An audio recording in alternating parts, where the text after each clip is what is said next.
நம்ம சப்ஸ்கிரைபர் ஒருத்தங்க நம்மகிட்ட இன்றைக்கி நம்ம ஃப்ரையோட க்ரோத் அப்டேட் கேட்டிருக்காங்க. ஸோ இன்றைக்கி வீடியோ அதை பற்றி தான். So let's go into it.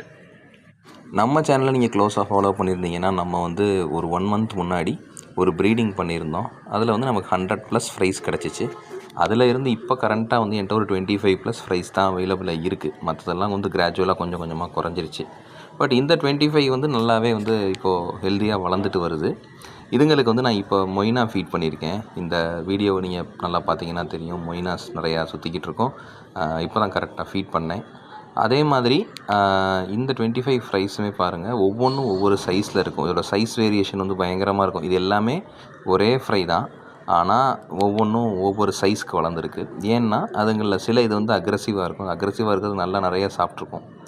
அது மட்டும் இல்லாமல் இன்றைக்கி தான் நான் ஃபஸ்ட்டு இவங்களுக்கு கிரிண்டல் வர்ம்ஸ் இன்ட்ரடியூஸ் பண்ணியிருக்கேன். ஸோ கிரிண்டல் வர்ம்ஸுமே நல்ல சோர்ஸ் ஆஃப் ப்ரோட்டீன். அதுங்களோட க்ரோத்தை பயங்கரமாக பூஸ்ட் பண்ணக்கூடியது. பட் நான் என்ன நினைக்கிறேன்னா, இதை 2 பேராக செப்பரேட் பண்ணணும். 2 குரூப்பாக செப்பரேட் பண்ணிட்டு சைஸ் வாரியாக பிரிச்சுட்டு அடுத்து கண்டினியூ பண்ணலான்ட்டு.